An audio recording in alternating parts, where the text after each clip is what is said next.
नमस्कार दर्शक बंधु मो भागीरथी बिंधाणी एवं मोर वास्तु संदेश चैनल को आपको स्वागत करुच्ची। जो दर्शक बंधु मैंने मोर वास्तु संदेश चैनल देखुं लाइक शेयर और सब्सक्राइब करूँ। आज आप देखिपुंट कौन लिखाई पूर्व जन्म सह मृत्यु पर क्यों लोकरे गमन करेंगे। हाँ दर्शक बंधु मनीष जो जन्म नहीं मृत्यु सुनिश्चित आ मृत्यु पर भी सी क्यों लोकरे जीव अर्थात क्यों गमन कर अर्थात देवलोक जीव कि मृत्यु लोक जीव कि पितृलोक जीव कि नर्क लोक जीव। यह आम कौन जो दिन व्यक्ति कौन मृत्युवरण कर दिन अर्थात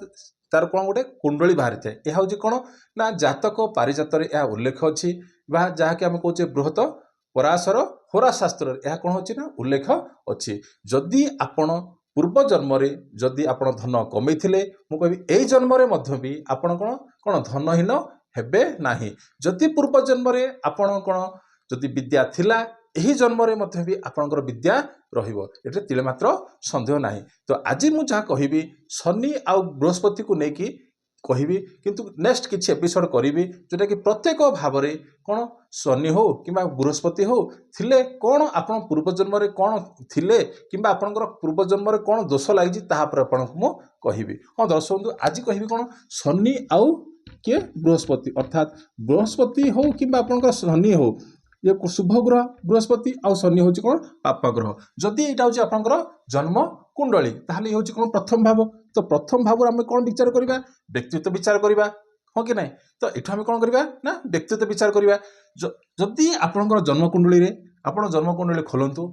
जेकोसी भाव कौन जेकोसी भाव शनि आपंकर बसी मानि नियंतु उदाहरण स्वरूप ये जन्म कुंडली शनि बसी कौटी पंचम भाव बसी शनि जो बसी ता आग घर को कौन ता आग घर बोले कौटा ना ये षष्ठ भाव। जदि जेकोसी आड़ू केतोटी ग्रहर जदि अधिका ग्रह जदि ये दृष्टि पकाउछंती ताहले कौन होची ना आपण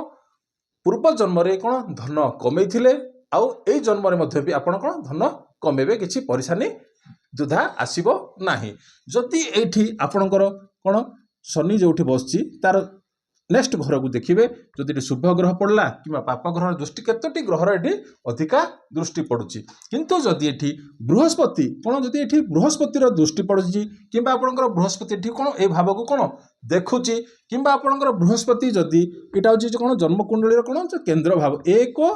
4 7 10 1 4 7 10 भाव जदि ए भाव में बृहस्पति ये दृष्टि पकाउची कि बृहस्पति ये बसीची कि आपंकर पंचम भाव हो कि आपंकर कौन होची ना नवम भाव में जदि बृहस्पति बसीची कि आपंकर दृष्टि पकाउची मु कहबी आपण पूर्व जन्म भी किसी भल काम करथिले जाफल यही जन्म तार कौन उपभोग करुछंती। तो ये आपन कहली कौन शनि हो कि आपंकर कौन होची ना बृहस्पति हो कथा गला। तो ये जो मृत्यु पर क्यों लोकरे गमन करेंगे अर्थात मनीष मृत्यु जो दिन कर से दिन जो कुंडली बाहर ये हूँ कौन जातक पाराजित अनुसार या उल्लेख अच्छी जहाँकि वर्णना अच्छी जेकोसी व्यक्ति कौन मृत्यु समय जो कुंडली बाहर यहाँ हूँ कौन व्यक्तित्व कौन होची ना कौन यहाँ हूँ कौन व्यक्तित्व लग्न जदि कौन होची ना बृहस्पति बसीची से दिनर ताहले कौन कह ना जो व्यक्ति लोक कहते सी जो देवलोक को जीव कि मृत्युलोक ये हूँ कौन ना जदि बृहस्पति बसीची ये व्यक्ति जगह कौन हम ना देवलोक को कौन कर ना गमन कर कौन ना देवलोक को गमन कर कहीं गुरु कौन होची ना बृहस्पति शुभ ग्रह तो देवलोक को गमन कर। जदि ये पाप ग्रह बोले आम किए क्या बुझे रवि हूँ कौन क्रूर ग्रह मंगल हूँ कौन पाप ग्रह जदि ये कौन जदि उत्तप्त ग्रह अर्थात किए आसला ना रवि हो कि आपणकर कौन होची ना किए ना मंगल हो जदि ए दुईटी ग्रह किंबा ए भितर जेकोसी ग्रह जदि अच्छी आप लग्न ताहले मु कहि कौन ना मृत्यु लोक ये हूँ कौन जातक पारजात्रा को उल्लेख कि वर्णना कौन होची ना ये कौन व्यक्ति जन कौटी जीव ना मृत्यु लोक को कौन कर ना गमन कर। लोक समस्ते कहते ना ये कौन तार मुख्य प्राप्ति हो से देवलोक को जीव। हाँ तो ये भाया कौन रवि जदि मंगल जदि आपंकर कौन होची ना उत्तप्त ग्रह जदि थी रवि मंगल ताहले कौन ना मृत्यु लोक को जीव। आउ जदि सौम्य ग्रह थी अर्थात किए किए बुझे ना चंद्रमा आउ किए ना शुक्र किए चंद्रमा हो कि आपंकर शुक्र हो जदि ए भाया जदि आपंकर ग्रह अच्छी जदि से दिन जन्म कुंडली मृत्युवरण समय ताहले से जीव ना कौन पितृलोक को गमन कर कोई लोक को ना पितृलोक को गमन कर। आउ किए रहिला ना चंद्रमा गला शुक्र गला बाकी रहा किए बुध आउ शनि एमाने कौन हो बुध हूँ कौन नपुंसक ग्रह आ शनि हूँ कौन पाप ग्रह किए बुध आउ शनि जदि ए दुईटी ग्रह किंबा किंबा ए भीतर जेकोसी ग्रह जदि आपनकर से दिन लग्न कुंडली लग्न रे बसीची ताहले कौन हम ना माने कौन ना नर्कलोक को कौन कर गमन करेंगे ना नर्कलोक को गमन करेंगे। तो आपन को कहले आज क्यों लोक को गमन करेंगे एति आपन जानले गुरु रवि मंगल चंद्रमा शुक्र बुध शनि किंतु आउरी कौन होची जदि जेकोसी जन्म कुंडली आपन लग्न कुंडली द्वादश भाव यहाँ हूँ कौन जन्म कुंडली द्वादश भाव अर्थात 12 जदि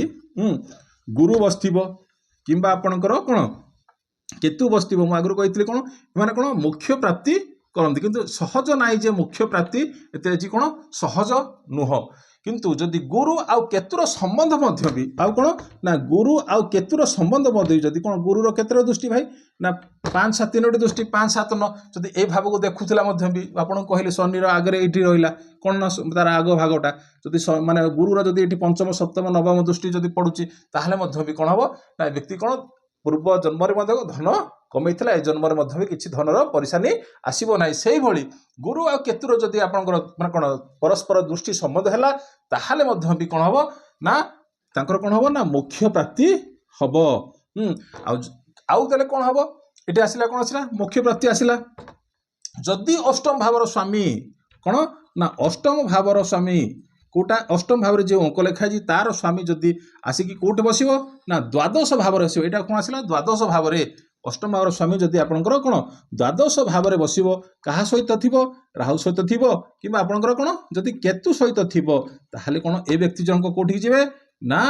नर्क को जीवे अर्थात कौन होची ना अष्टम स्वामी जदि द्वादश भाव जदि बसी ताहले कौन हम या कौन होची ना नर्क प्राप्ति हम आउ 12 जदि आपंकर ए भाव द्वादश भाव जदि आपंकर कुंडली रे कौन शनि बसीची किए ना जदि आपंकर द्वादश भाव जदि आपंकर शनि बसची ताहले मध्य भी आपंकर कौन हम ना नर्क प्राप्ति हम तो आपन को कहली पूर्वजन्म सह मृत्यु पर क्यों लोकरे आप गमन करेंगे कथा कहली आ जदि 12 भाव जदि शुभ ग्रहर दृष्टि पड़ुची कौन 12 भाव जदि कौन शुभ ग्रह बोले आप कौन बुझुचे ना आपंकर आसला बृहस्पति आसला कि बुध आसला कि आप शुक्ल पक्ष कौन आसला चंद्रमा आसला कि शुक्र आसला ताहले मध्य भी कौन हम एमाने कौन मोक्ष प्राप्ति आड़ को हेबे किंतु मोक्ष प्राप्ति एते सहज नुहे जे सहजरे आपण कौन मोक्ष